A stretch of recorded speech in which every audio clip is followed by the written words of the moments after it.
Okay, everybody, welcome to the latest episode of All2ReelToo. My name is Michael E. Cullen II, and with me, as always, is Matthew. Why are we talking like this? I don't know. I'm gonna stop. Matthew Haas. Me too. Okay, anyways, today on the show, we have another All2 interview, this time with the very talented Greg Proops, who most people know from Whose Line Is It Anyway? He was also one of the voices of the announcers in the Phantom Menace Star Wars movie during the pod race. He was the voice of Bob the Builder for years. He's been in tons of things. He was in Nightmare Before Christmas, bunch of different things. But like I said, most people know him from both the UK and the US versions of Whose Line Is It Anyway? It's been part of my life ever since high school when I started watching Whose Line. So Yeah. He also hosts the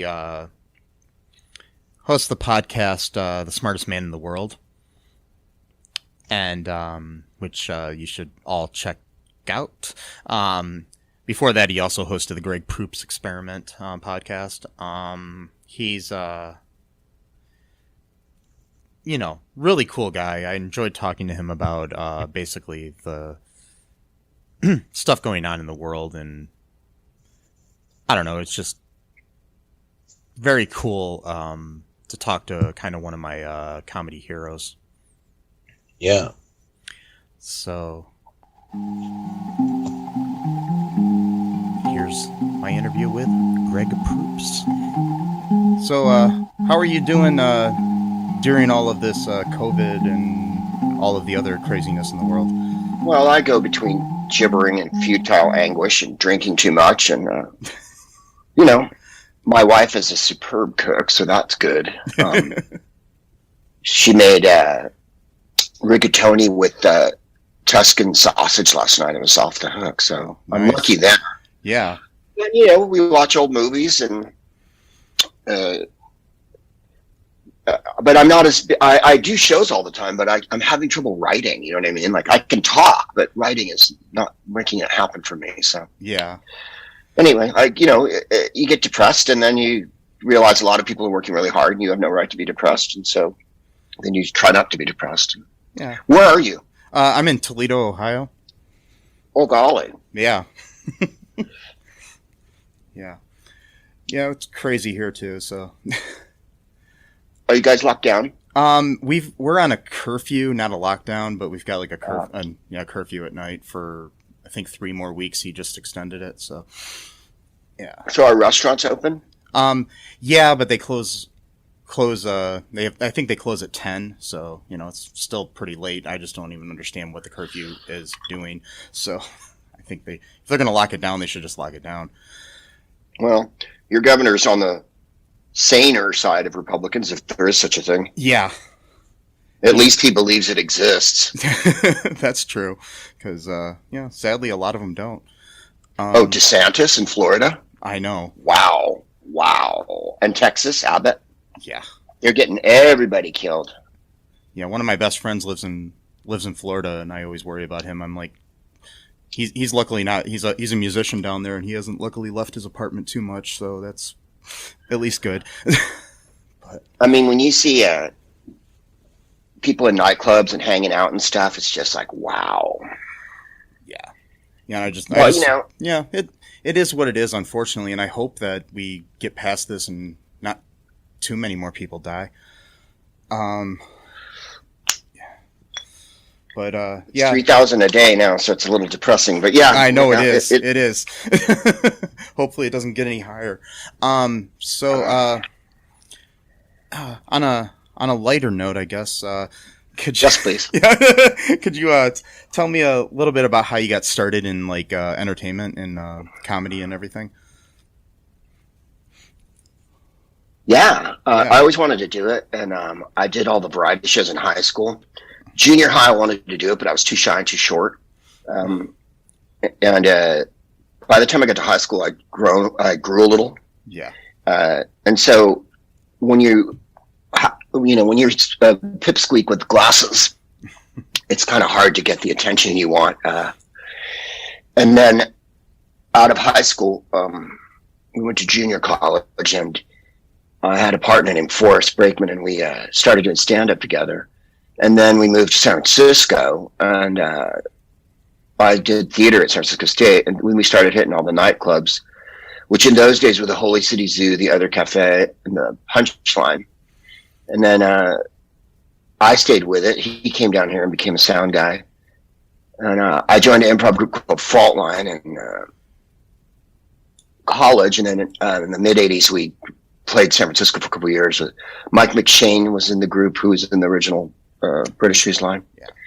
And then I got on Who's Line, and it all kind of blew up from there. That was probably the best thing that ever happened to me, because I was eventually able to move to England and live there for 5 years and toured and did Edinburgh and festival. And because of England, you can play Ireland, and because of Ireland, you can play Scotland. And, so yeah, kind of opened.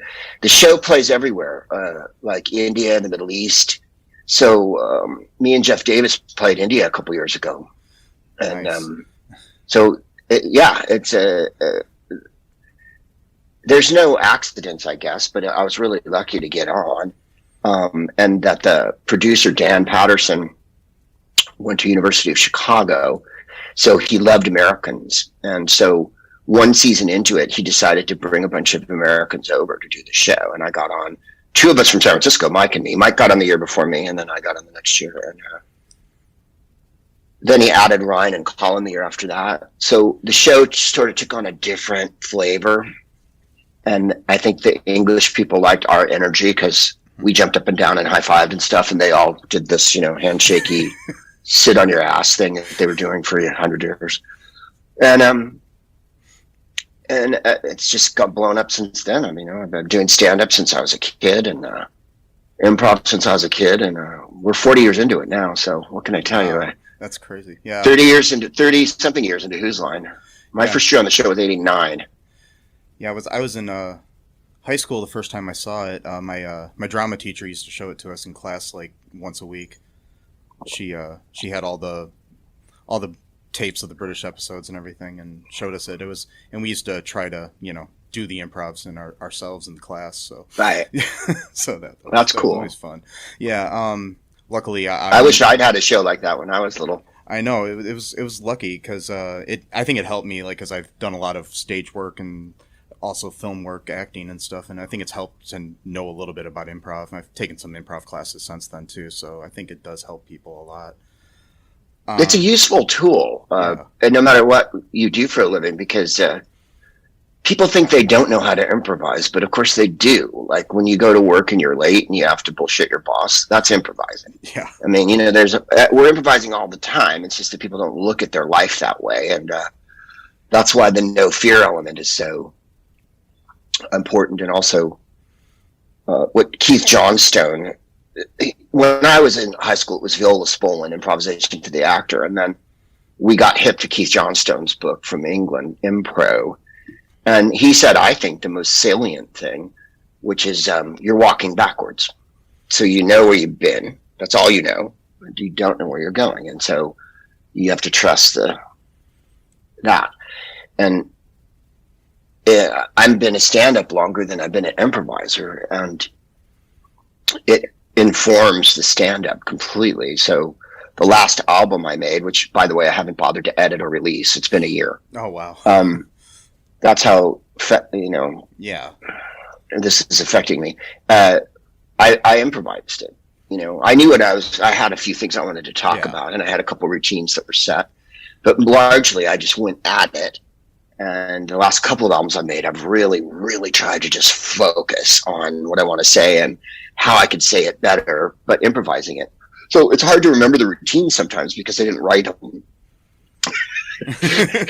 And they're as ephemeral to me as they are to the audience, But it's a great tool because if you're failing on stage when you're doing stand-up and the audience hates you, you can always come off the script and then just talk to them, and then that'll work because you can improvise. So there's some comics who literally are married to their jokes. They cannot come off the jokes. Yeah. And that's how they work. And then there's other comics who are looser. And then there's a few of us who both do improv and stand-up.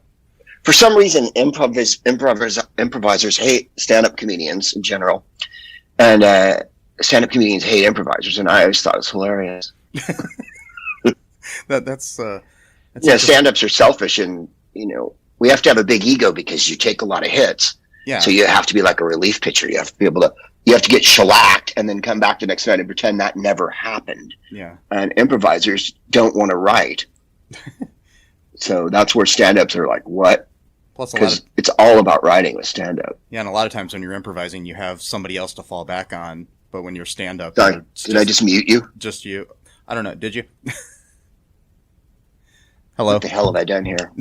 Sorry. I missed what you said because I accidentally pressed the Surrey button, I think, which I hate.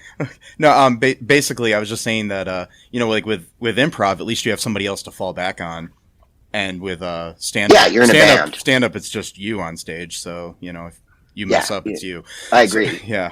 There's a lot of security in having a band because you can always, someone will pick you up if you're having a bad night, Yeah. So, how did you get discovered for Whose Line? Anyways, I was just curious. Like, did the producers see you, or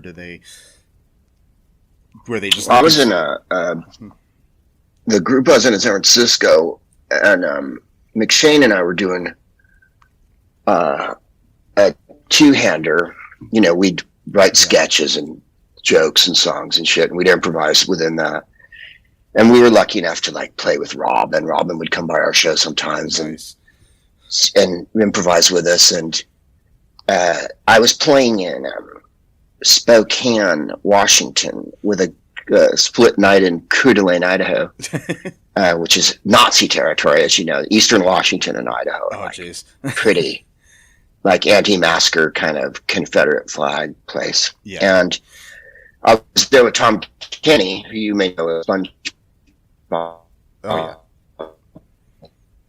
SquarePants, and we were at the horrible deli, and McShane phoned me at the condo and said, "Hey, there's this weird British TV show auditioning, and I only want you to improvise." And I'm like, I cried in my room, and because I wasn't in San Francisco, and then thank God they came back the next year, and that's when I got on. So, because I was getting booed off the stage by rednecks in Idaho. And he was getting on the British TV show. So he went to England, he came back and he told me all about it. And I was like, I'm fucking going. So I, auditioned the next time and got on. And then later that year, I went in the summer, and it was quite warm, strangely, for England in those days. I got a tan. Then they did a Christmas special, which was hilarious because it was the worst show we've ever done. And I brought my wife over, who wasn't even my wife then. That's how long ago it was. And I said to her after we'd been there a couple of days, "You want to move here?" And she went, "Yeah." So about a couple years after that, I got on a stand-up slot on a variety show called Viva Cabaret. And McShane was hosting it. And then there was another cat, and I got to work with Tom Jones and shit. It was a proper variety show. They had magicians and That's cool. We got drunk with him and he sang all night. It was really cool. And because of that, I hooked up with the producer. I phoned an agent in England, basically, and like was like, I need to come over and I'm going to do all this shit. And she was like, well, no one wants you. You know, no, basically, you know, they always say no. And randomly, unfortunately for me, a Scottish comedian named Parrot, that's the name he went by on stage. Parrot? Willie. Okay. Parrot. Yeah, Para. Because he's from Motherwell outside of Glasgow. And Glasgow. He said, do you want to come over and do a tour of Scotland, right? Like he offered me it. And it was Dundee and Edinburgh, Aberdeen. We all sat in a big SUV, like a show. It was called a Shogun. And we just, everybody chain smoking with the windows up. Me and him and a couple other comics did all these gigs in Scotland. And it was, and then he had a gig in Paisley at some bar, Rico's, I think it was called. By the way, I'm still friendly with all of them. Fred Macaulay was on that bill, and Fred Macaulay's been on BBC Scotland for 100 years. I did his show last year in Edinburgh. I see him every time I go. So yeah, it's nice. That's cool. And then that opened up England to me. After I did that was in '92. Early that next year, I got a potato chip commercial in England because Ryan didn't want to do it. And so I went over and did it. And when I did it, I, snuggled up to the agents and was like, look, I'd like to come over here and work. So then I did Viva Cabaret. And then I did Edinburgh that year, 93. And then that was that. The next year we moved over. It was like, we just moved. We weren't really legal. We got a flat. We had a bunch of flats. And I toured the country in 94, 95, 96, and 97. A whole tour around the country each year after Edinburgh. So I did the work, Yeah. I did 60, 70 dates every year. And plus I played in London, all the clubs in London, Jongleurs, Comedy Store, Orangi Boom Boom in those days. What was that guy's name? Eugene Cheese had a room at the Shakespeare Head, I think. I was a kid then, Yeah. Yeah. So that gave me the confidence to face any situation, because by then I'd been to Australia and all over England and Ireland and Scotland and Canada and the US, and so I was pretty confident about not caring whether the audience liked me or not. So you've done because you mentioned Tom Kenny and stuff, so you've done a lot of voice work yourself too. So how'd you get involved into that? I was just curious because I find that fascinating. I wish I was a bigger, Tom is like giant. I know. I'm friends with him. Yeah. And I'm friends with John DiMaggio. And John is also a Titan down here. Phil Lamar. Yeah. And I've worked with all of them for years, off and on. I started doing it in San Francisco, just local stuff like Safeway commercials and whatnot. And then in England, I carried on doing it. I did a bunch of ads and stuff whenever they wanted American, Then I got really lucky in the early 2000s, and they wanted a new voice for the American Bob the Builder, or what they call North America, which means Canada too. Yeah. And I went in and auditioned, and I was doing all these funny voices, and finally she came over the speaker and said, Greg, do you mind just doing your voice? And I said, are you insinuating that I have a funny cartoon voice? And so I did my voice, and I was Bob the Builder for like 4 or 5 years. It was great till they sold the company. Yeah. And then one awesome time, I was over with Drew Carey doing a television show, a travelogue show about the World Cup. We were in Germany. It was 2006. And me and Drew were there with my wife and his girlfriend at the time. And, we went all over fucking Germany, Mainz and Frankfurt and Stuttgart and Munich. And, it was great. We drove around and we flew around and Bacharach and all the little historic towns on the Rhine where the Lorelei is and all that jazz. And I had done a session of Bob the Builder, which were the greatest sessions in the world. Flew to London, go to Soho. There's a coffee place called Bar Italia that I loved. A big poster of Rocky Marciano over the bar. Rocky Marciano, of all people. That's funny. So you get an espresso, and then go to the studio. And we'd work till noon, 1, and then we'd order Chinese food or curry. And the producer was a guy named Pete, and all he and I did was talk about music. Like, he was a music fan, so we talk about Bob Dylan and Steely Dan, Aretha, and whatnot. And then after about a day and a half, we'd finish. And there was a lot of shows. There'd be a stack of shows, They would allot like 2 or 3 days to do it, and we'd always finish it in like a day and a half. So then I'd have all that free time. Nice. So I went and I did a session, and then I went to Germany, and the engineer erased the session by accident. Oh, no. So I flew back from Germany to London, and of course they were desperate, and I was just amused. They were like, "Oh my God, we fucked a whole 2 days worth of, it was like 15, 18 shows." Wow. And so they go, "Will you fly back?" And I'm like, "Oh, let me think about it." And yes. So I flew back. They gave me a bottle of champagne for my trouble, and I got paid again. So I was pretty excited about that one. That was a good day but they were really nice to me. That's cool. And then sadly they sold their company, so I don't have that gig anymore. But that's that was probably one of the better ones. And then the other best one is in 92, they were making Nightmare Before Christmas in a model shop in San Francisco. Henry Selick was shooting it there, and Danny Elfman was to do the score. So my good luck, they came to San Francisco for a day. Speaking of voice work, and my voice agent gave me this cassette tape and said, "Learn this song, and you can go in and audition next Friday or whatever." They're coming down, or up rather. Danny and Denise Genovi from who produced Nightmare with Disney, and I learned this song. And it's the opening song, "Boys and Girls of Everything." And so I did all these different voices for it. Monsters and shit.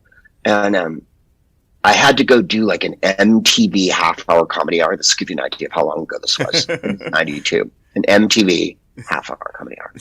And I said to the auditioners, "May I please go first? Because I have to catch a plane. Can I go? Can I be the very first person you see?" Like it started at 11 or something. And so I walked into the room. They hadn't seen anyone else in San Francisco. And I said to Danny, at the risk of being sycophantic and obsequious, I want you to know that the music reminded me of Harold Arlen. And he's like, "Which one's Harold Arlen?" And Denise goes, "He wrote The Wizard of Oz." And so I did my audition, and I got on the show. And then about 5 years ago, I got a call from my voice agent in LA, and they said, "Hey, Nightmare Before Christmas is doing a live show with the orchestra in Tokyo. Will you audition?" And I'm like, "Audition? I'm in it." And so I went in the bathroom of the hotel we were staying at in San Francisco. I said to my wife, "This is going to be a very painful hour for you." I went in the bathroom with my computer, and I sang into it and recorded the same bloody song I'd done in 92. Wow. And sent it back, and I got a call from Danny's producer, Laura, a manager rather, and I didn't go to Japan, but then the next year we did the Hollywood Bowl, then we did Brooklyn, then we did the Hollywood Bowl, then we did, last year was the greatest year, which is why I'm never voting for a Republican again, and I never would anyway, but yeah. They've ruined the world. Last year we did Tokyo, Dublin, Glasgow, and London at Christmas. We did Tokyo in the spring, and we did Dublin, Glasgow, and London at Christmas time last year with Nightmare Before Christmas. Wow. Full studio orchestra, full orchestra. Yeah. Royal Orchestra of Scotland, the National Orchestra of Ireland, and the London Philharmonic at the Wembley Arena. Danny, Catherine O'Hare, Ken Page. Amazing. 15,000 fucking people every night. And, I've never had so much fun in my entire life. I'm standing right next to the conductor. So where I am is here. The conductor's right there, looking at me this way. John Malcheri. He's Leonard Bernstein's protege. Wow. He sings the song with me. When I'm singing, it's my song. He'll sing with me. And the violas are right behind me, the strings. So it resonates in your chest while the band's playing. It's just a magnificent experience. I'm not a trained singer. Yeah. Can't read music. All the other people on the show are really excellent. You know, they do sessions. They're session people. Yeah. So I'm out way underwater. But I'm plucky and I'm loud. And the luckiest part is that Danny wants my voice in the show. Yeah. He asked specifically that I come back, so because I have the quality of, so I got really, really lucky with that. And, you know, Danny we were planning on doing stuff this year. Yeah. Not we, but he was. If he wants to do it, it happens. And then, you know, we all got caught with this shit, so he made an album in his studio instead. But I think he was really not happy the first month or two because he's a classical musician and he goes around the world and does concerts. So I think he'd planned on going to, his schedules. What, he'll go to Vienna, he goes to Germany, and then we do this too with the big orchestras. So he's not. And they were going to do Coachella with them. Oh wow! Boingo Boingo, and that got skadoofled. And he was telling me how excited he was to do Coachella at Christmas last year. You know how he was going to work out and rehearse and all this because they haven't been a band in 100 years. Yeah, I was like, have they gotten back together since they broke up? Oh no, wow, no. But Steve Veritek from the band is Danny's orchestrator and is always involved in everything. I believe Steve's there for all the Nightmare stuff, and when they do. Sometimes they do a boingo number at the Hollywood Bowl after the show, right? Like we finish the show, do the encore, then Danny come out and do a couple boingo numbers just for the crowd. Nice. 'Cause this is Hollywood. And Steve would play lead guitar and the band. And he's the nicest person in the world. Really a genius of guitar and tech. And we've had the same crew for the whole time. Paul, who does our sound, and Richard and Laura, the managers, and the 5 of us principal singers who I work with. Yeah. So it's really nice. We're like a little family. Yeah. Well, hopefully in 2021 you can come back. I bloody hope so because I'm so fucked off we didn't get to do it this year. I can tell. Yeah. That's too bad. Yeah. Just because Republicans refuse to believe that the disease existed. I know. They're busy selling stocks and shit. It's just, they don't care about the people, they care about the money. Human life. Yeah. Nope. No, they don't care if, grandma and grandpa pass away, whatever. No, they do not. No. Hello, I'm Tom. And I'm Brian. Hosts of Be Hero Fights. Home of the greatest debates of our time. We tackle the tough topics such as Fortnite versus Call of Duty. McDonald's versus Burger King. John Wick versus... Wait, is that really fair? Nevertheless, join us weekly on Spotify, Apple, Google, and pretty much anywhere you can find podcasts. And hear the madness ensue. And as always, fight on. So, another voice you're known for is in Star Wars Phantom Menace. I have to ask you about that because I'm a big Star Wars fan. I'm actually wearing a Star Wars shirt right Surprise. now. Surprise! I mean, I'm a nerd, so of course I am. So, but yeah, how did that come about? Playing in Edinburgh in '96 with them at a beautiful venue called the Pleasance Over the Road. That was a church that they'd converted into a nightclub. In those days, everybody smoking and drinking at tables, and then there were bleachers behind them. So there were tables on the floor, and then bleachers. So beautiful. I played there 2 years. I really loved it. I would go behind the curtain and smoke a joint, and then I'd come on because I had a big fan back there. Yeah, and it was just a great show and great fun, and about a 300-seater, which is like perfect for comedy, And then Scott Capurro was a friend of mine from San Francisco, He had a show after mine, but we're both American. And the woman who was casting the Phantom Menace, George doesn't ever shoot in the United States. None of any of the Star Wars have been shot here. Yeah. Not an inch of footage. All in Tunisia, England, whatnot, and other locations, but not America. And so she came to Edinburgh to scout voices for the podcast. I mean, the pod race announcers, the pod race announcers. And she brought me and Scott into a studio, and she saw both of our shows. And then she asked us to come to a studio in London where we riffed and read from the script and whatnot. And then we got it. They wanted 2 American voices, and we were both comedians. So we threw in all the jokes and, Yeah. He's got the skills to pay the bills, and all that jazz. And Yeah. so I think she thought it was lively. So then we went to the model shop in Leavesden, and they put these giant prosthetic heads on us. In those days, you had to have straws up your nose, and they wrapped your head in paper mache, and to get a mold of your head, and then they cut it off you and made a giant prosthetic head that you had to have attached to you. Oh, wow.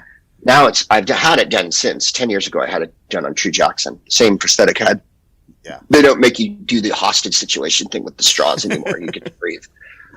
In those days, this was the 90s. And since you're a nerd, you'll appreciate this. Yeah. The guys who were running the model shop were vibrating with excitement, not because of us, but they'd had Uma Thurman in earlier in the week, and they'd had to do her cat suit for the Avengers movie. Oh, wow. So they had her down to her underwear, and they had to wrap her.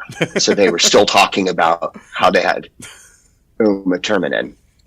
And so then came the day, and it was a bright and early call, as I recall, 4:45 or 5 or something. And we went to the studio, and they wrapped our heads. It took a couple hours. And we had coffee and whatnot. And after the head's on, there's no more anything, because once the head's on, you're not really going to eat a submarine sandwich. So we go to the set, and George is there, and he couldn't have been nicer. And on a side note, by the way, when he sold the property to Disney for $1 billion, he gave it all to charity. Oh, wow. He gave all that money to education in the Bay Area. Yeah, he's a nice person. That's awesome. Yeah, $1 billion. He was acting like we were building a model train. There was 100 people standing around. There was 2 giant blue screens. There was a couple of fucking 70 millimeter, cameras. Yeah. And George came up and goes, "You guys, have you guys seen the pod race?" And I go, "No, George, it's a secret. No one's seen it." And he goes, Would you like to look at it?" And I said, "Sure, George, we'll look at it." So I didn't have my glasses on because I had a giant thing on my head, and I can't see anything, right? Especially in those days. And the video monitor was the size of like an iPhone. Yeah. It was, this big. So, and it was a mock-up of drawings, some animation, and some animated still type stuff, right? It wasn't a complete race, yeah. But it was, markers. Like a storyboard almost, but animated. Yeah. So I had to put my face right up to the fucking thing. It was close because I couldn't see a goddamn thing. And he played us a pod race a couple times. And then I was like, "That was pretty wild." And he says, "Well, do you want to shoot it?" And I went, "Okay, George." So me and Scott got up and in front of a blue screen, right? So we're wearing blue, things up to you can see it online. Yeah. The other heads that we were. There's pictures extant of what we looked like. I think I have green headphones on, and I think he has red headphones on. They look like Scandinavian, post mid-century kind of headphones.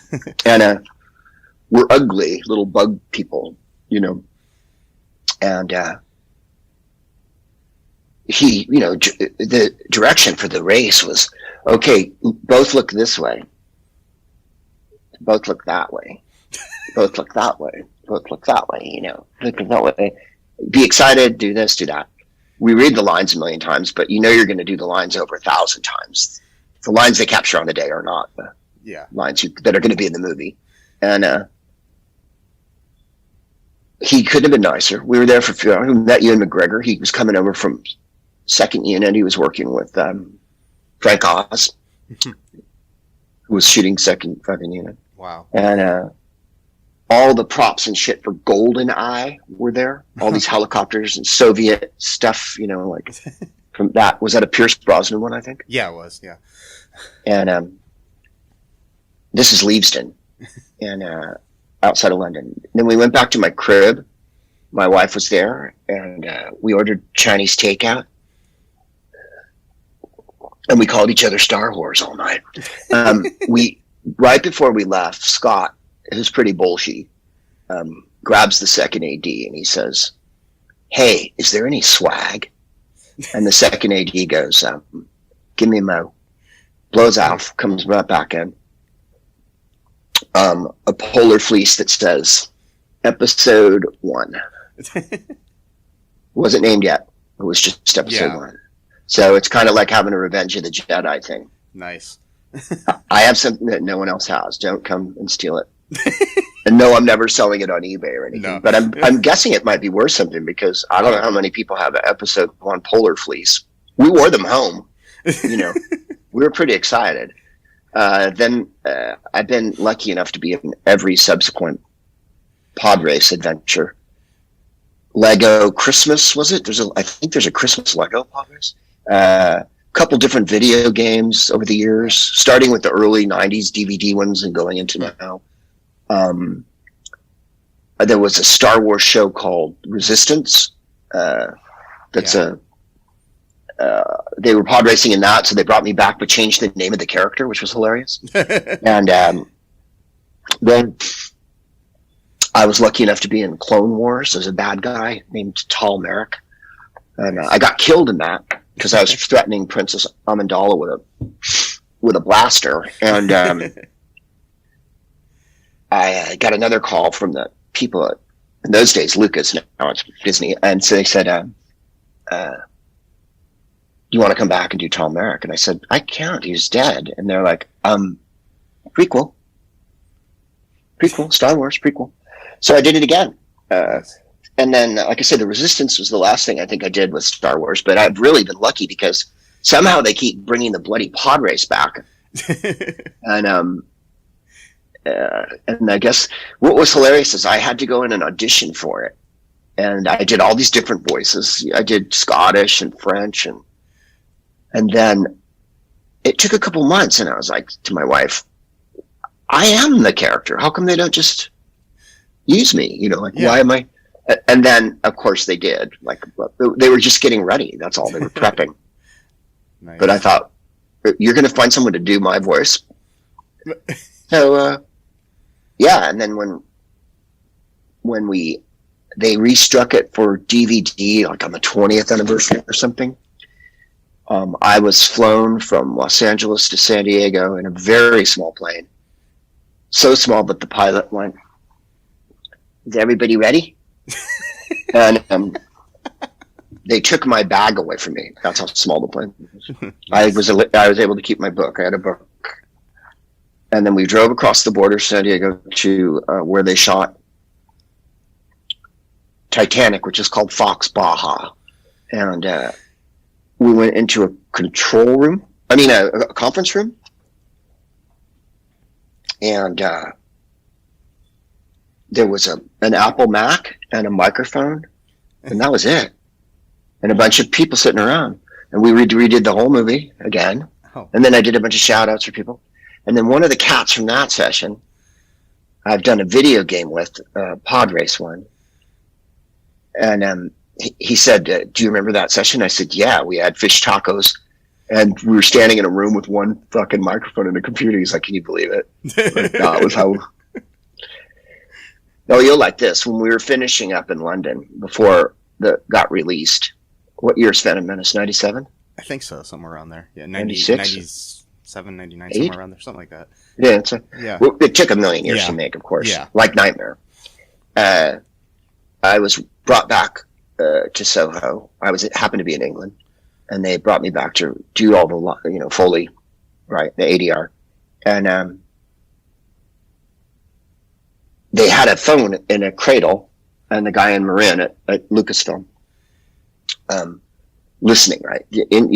All he could do was approve the session. I was there with British engineers, so we did all the line scan, blah blah blah, and after every pass, he would go, "Brilliant, moving on." And finally, after the fifth or sixth one, I was like, "I'm not that good." I go, "Can I ask a question? When does the movie open?" And he goes, 10 days. So every pass I did on the final day of recording for them was golden. Yeah. And that's, I believe, what they used in the movie. And so, because they had 10 days to assemble that and then distribute it to the world. And then, in those days, cans of film. Yeah. Giant cans of film. So it was great. Yeah. I mean, That's my agent in England at the time told me not to do it. And she didn't like the deal. And I was like, I'm doing it. well, yeah. I mean, And I went to my first Star Wars convention last year oh, in nice. Chicago, which again, something that we're, now we can't do. Oh, yeah. Unfortunately. And I got to, I had Star Wars stuff and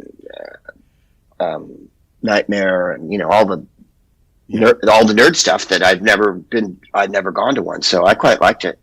I bought a big stuffed Chewbacca, and I got to meet Peter Mayhew, which was really cool, and all the people from all the cartoons and shit were there. It was I enjoyed it. Nice. Now, of course, the thought of being in a room with 10,000 people, Yeah. it's like makes your flesh tingle. Yeah, I'm a film director myself. I've done a couple conventions just to sign DVDs and give them to people, and yeah, I just think about that and I'm just like, yeah, there's no way that could ever happen again anytime soon, which is sad. No, Yeah, not for a while. yeah, hopefully soon. I mean, I think so. I mean, Yeah. Australia's having stuff, and Korea's having stuff, and Taiwan is back online. It's really a matter of crushing it, and Yeah. it takes a year to crush it. You have to trace and test everybody, and you have to. The vaccine's going to help a lot. I mean, we just Yeah, we know what the deal is. I know. They knew, and they didn't do shit. exactly. And it's malfeasance and it's murder, and that's where we're at. And we just have to try to live through this till we can get to Biden Harris, because they're going to have doctors and we're going to have stuff, Yeah. and they're going to trust science. Luckily. Yeah. So I've listened to your podcast a few times. How'd you get started doing that?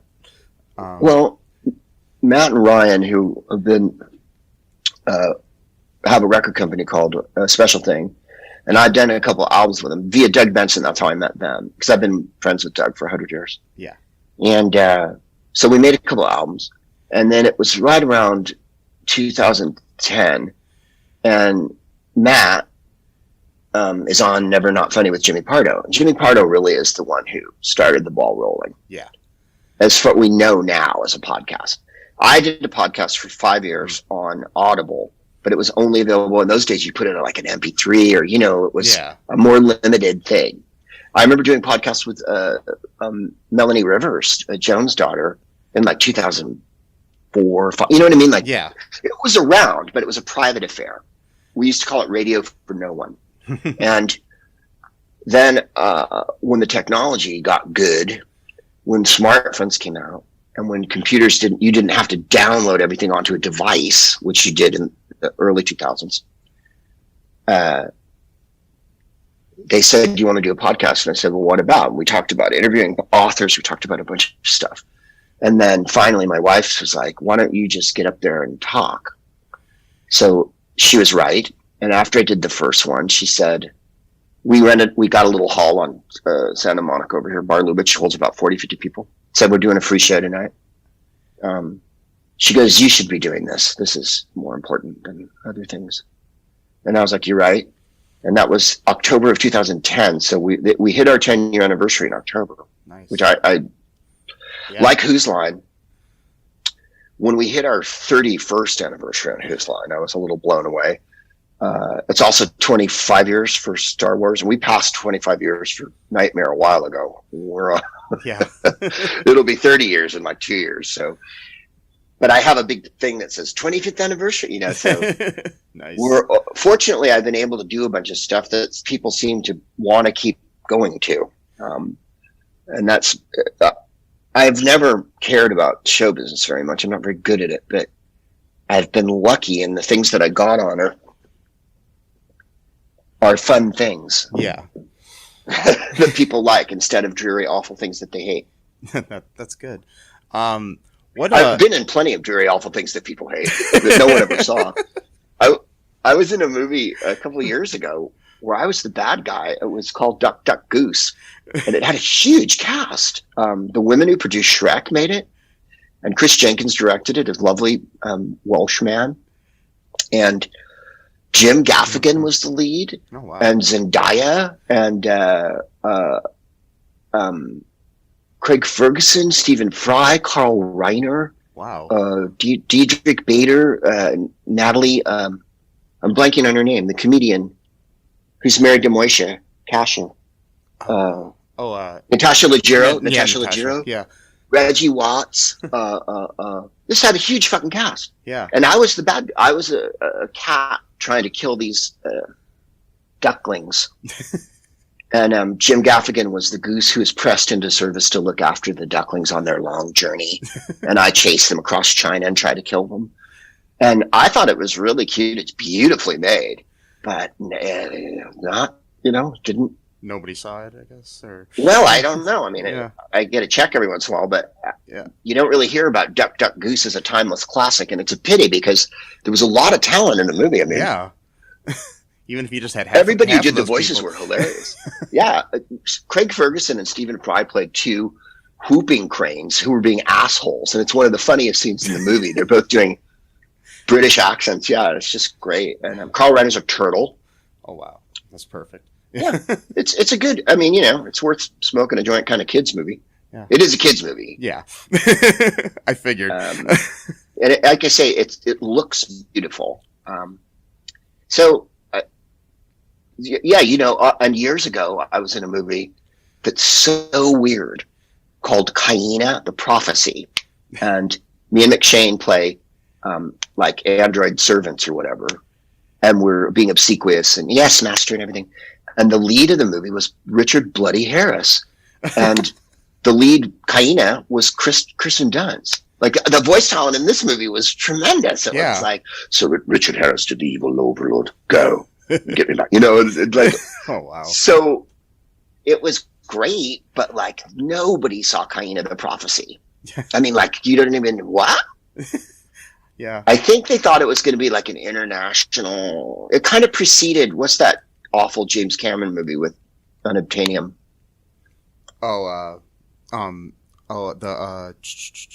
Is it Yeah. Avatar or Avatar. Yeah. It had the same kind of plot. There was a tree and the tribe lived around the tree, and the evil overlord was being a knob, and it sort of preceded that. That's like I've always said about Again, not a smash. What can I tell you? Like, yeah, I've always said Avatar is Fern Gully, Last of the Mohicans, and a little bit of Smurf sprinkled in there into a blender. it definitely has the Smurf thing going on. Well, I just felt like James Cameron didn't want to. He felt like talking down to a video game audience was sort of where he was coming from on that. I don't know. Yeah, I mean, I love Alien and Aliens. Yeah, and he's a a gripping director. There's no question. But, I mean, Terminator 2 is one of my favorite movies of all time. He's still a great director, but still, it's like, I just couldn't get behind Avatar.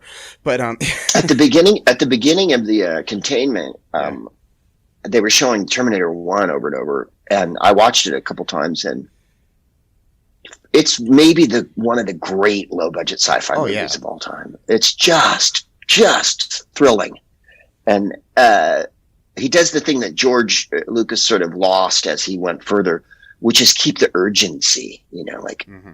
Nobody walks into a scene like this and except for the girl who gets killed in the first Terminator movie. When people walk into scenes like this, they come running into scenes, because the level of tension is like just fantastic. And 27 endings, his specialty. It ends, it ends, it ends, it ends, it ends. It keeps ending. It's not over.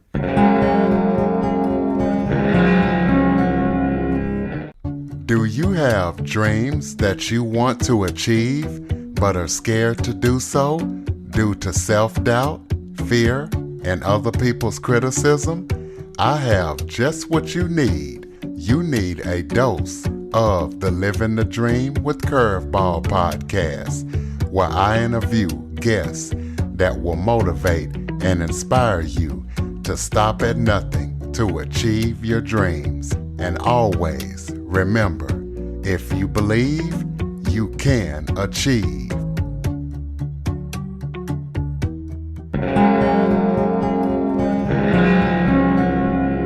There's a question I like to ask people.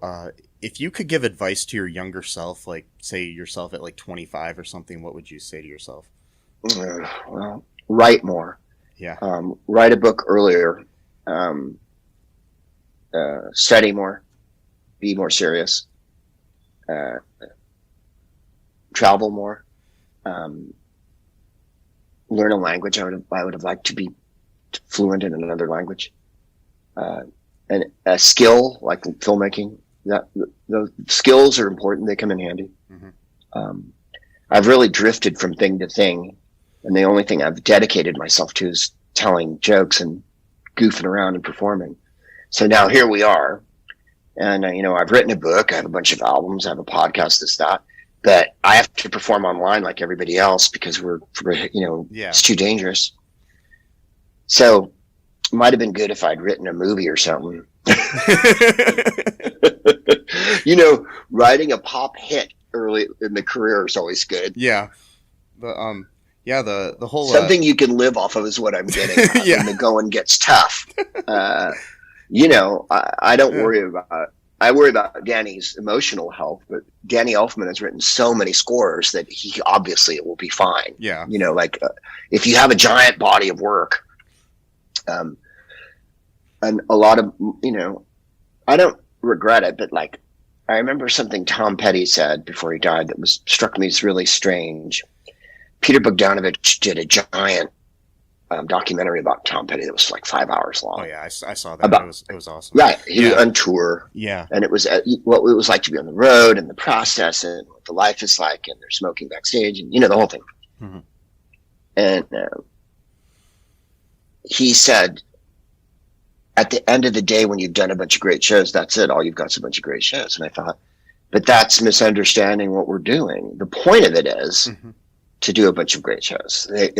You're not supposed to capture every moment of your life and lock it in amber. No. You're supposed to just carry on. And of course, that's what we're being forced to live in a prison-like mentality. Not that I have to wear a mask. That's not my prison. The prison is nothing can happen right now with people. That's only something we're thinking about that's going to happen, which is what people in jail always tell you.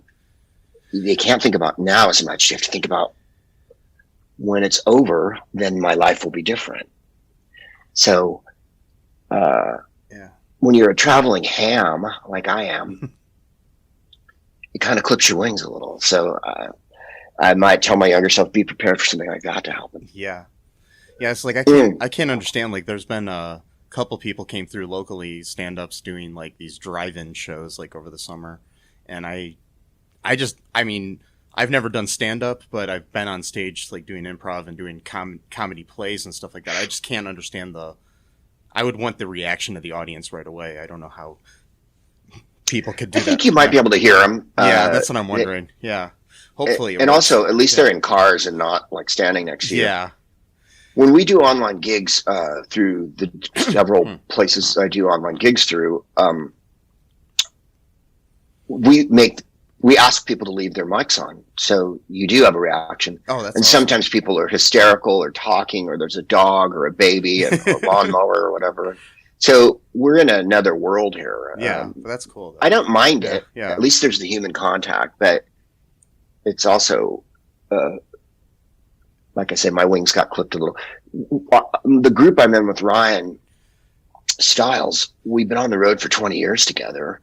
And last year we did 100 dates. Wow. And I did a bunch of dates of stand-up on top of that. And then I did a bunch of dates of Nightmare Before Christmas on top of that.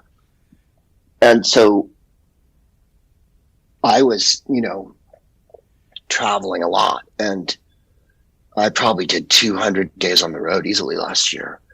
And now I haven't been on the road since March 8th. Wow. And yeah. My wife, as far as my wife and I have gone, is we went to Malibu once to see a friend early on and have drinks from 6 feet away. Wow. That was in April, I think. So yeah, I'm right. surviving. The idea is to survive. A lot of people have it a lot worse than me. I can't imagine being a healthcare worker or, all the essential service people, because they have to be going mad at this point, literally mad. And I mean, so, we try to raise money for charity, try to raise money for elections. I've been doing a lot of that. We did a Whose Line thing where I got all the guys to say yes to me and Aisha, Colin, Dave Foley, Ryan. We raised money for Warnock and Ossoff down in Georgia. The campaign they just had. Now they're having another one on January 5th. It's all very important because the future of the world lies all in. But so I've been trying to raise money. Before the election, we did tons of sister state, they're called, where they try to get down ballot people money. Yeah. We tried to flip Iowa. I did an event for Wisconsin Democrats. Biden got Wisconsin back, and not in little part to how much money we were able to pump in. Big old comedy special. That one was great fun. It had Mike Birbiglia and nice. Whitney Cummings, and they got every comic in America to do that one. It was really good. So we're trying to be useful. Yeah. At least there are things like Zoom and other technology now, as opposed to the last pandemic in the early 1900s, where you would just you couldn't do this. So at least you have, if it's any consolation, in the 1900s people behaved just this badly. I'm sure. And the anti-maskers were there, and the public health warden of San Francisco, who imposed a strict lockdown and mask order. They threatened to shoot him all the time. People were shot over masking. Jeez. And it came right off the back of World War I, because the troops brought it home, and it lasted 2 years, and 600,000 people died in America. Wow. So no one ever talks about it. It's a forgotten part of history. Yeah. When I was little, there was the Hong Kong flu. This was 1969 or 70. And it killed hundreds of thousands of people. I got it when I was a kid. That was a plague. It happens every, F1 and N1 Ebola. The difference was we had a health structure in place to contain them. Yeah. SARS did not get out of control in North America. We were able to contain SARS, and I went to Canada during that time and came back and still didn't get it. And they removed all the barriers to that structure that was in place, and that's why we're having this shit show that we're having. Yeah. It absolutely, we could have nailed it like Taiwan or New Zealand, but it would have required great discipline and groupthink, and America's terrible at being a team. Yeah, there's so much selfish white supremacy that drives everything. You can't get us to all do the same thing. It's just horrible.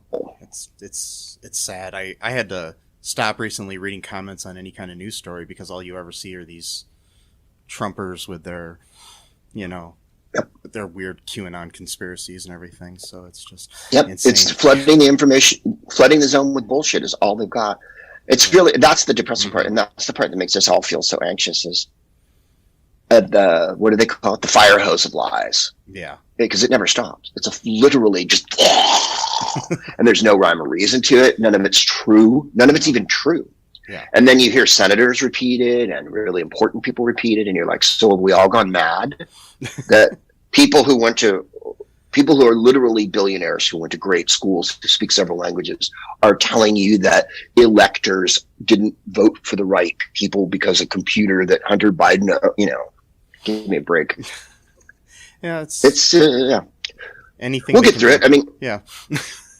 Look, it wasn't better in 1918, like you said. Yeah. It took a long time to mitigate. Mm-hmm. A lot of people fucking died. People lost their whole families.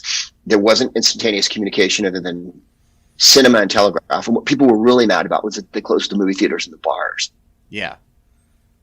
That's what they were most mad about, the fucking bars. But yeah, at least you know, at least you you can watch TV and drink at home, I guess. So all we're being asked to do is watch TV and drink at home, basically. Yeah. So, anyways, I don't want to take up too much more of your time. Thank you very much. Thank you very much for your time. Let me know when this goes out. Oh, I will for sure. And thanks for your time. I appreciate it a lot, and I'm a big fan. So glad to finally talk to you. Brother. You be safe, man. Oh, I will. You too. Thank you. Bye. Thanks, Mike. Okay, that was my interview there with Greg Proops. Hope you all enjoyed that. Really enjoyed talking to him. Really cool, down-to-earth guy. Kind of feel sorry for him about all the stuff that he had to postpone during 2020. But, unfortunately, we have this sad pandemic that hit the world. And, and doesn't go away. Yeah. Hopefully it does soon. Maybe by the time this airs, it will be. I don't know. We'll see. Because we recorded this back at the end of the interview back at the end of 2020. So who knows by the time this airs. So anything. And what have you been watching or listening to lately, Matt? Anything cool? I've been listening to a lot of old Genesis albums. Awesome. When Peter Gabriel was the lead singer. So I've been kind of going through their old catalog quite a bit lately. And as far as TV, I was watching The Mandalorian. I finished that like last week or so. Been rewatching the Clone Wars series. Which features Greg Proops in a couple different roles, I believe. So Yep. So. He was in a couple episodes. Yeah, that. Been rewatching Community a lot. There's a show called The Magicians that I really like. I just finished season 4 of that, and season 5 should be on Netflix sometime in January. Just watching a lot of new stuff. Just try to to get some more creativity going. I've been watching a lot of the same stuff over and over, but I'm trying to watch some new stuff too. Kind of get I know how it open my goes. mind a little bit. Hopefully, I got to start watching. I'm going to start watching some new stuff. I've been watching a lot of YouTube and stuff, but I also watching again and again, episodes of Superstore and How I Met Your Mother again. For some reason, I decided to start that over again, and good show. Yum. Yeah, things that make me feel comfortable, and stuff. Well, like that. it does help to watch the same shows again, because it kind of makes you feel safe in a way and stuff like that. So Yes. But if you haven't yet, I'm also been watching. I highly recommend Star Trek Discovery. It's really good. If you have not watched that show yet, highly recommend it to anyone. So cool. Yeah, it's probably the best Star Trek that's come out in ages, especially season 3. But beyond that, I don't know. Haven't been really listening to any new music. Will recommend anybody that hasn't checked out Fetch the Bolt Cutters by Fiona Apple to check that out. Probably the best album of 2020. So there we go. Anyways, hope you all enjoyed that interview there we had with Greg Proops, and hope you're all doing well.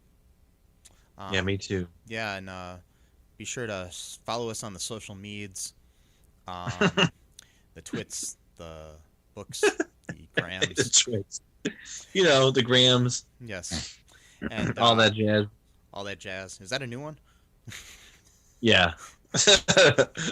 And it just plays like a jazz chord every time you put like a tweet or whatever. It just goes beep beep beep, or like a guitar chord or whatever. Beep beep ba ba ba ba ba. That's all it does. Yes. And guess what? It's go ahead. worth $5 billion as a company because that's how capitalism makes sense nowadays. Yes. One day we'll get there, Matt. One day. And but anyways, yeah, check out our Patreon, everything else that's in the show notes. Be sure to check out Greg Proops' podcast, Smartest Man in the World, and anything else. But beyond that, stay safe. Be good to each other. Yeah, or as Bill and Ted would say, be excellent to each other. Yeah, there we go. Bye-bye. Thanks for listening to All2ReelToo podcast, a Cullen Park production. Produced and edited by Michael E. Cullen II. Music by Matthew Hawes. Subscribe and share the show. Visit us at cullenpark.com.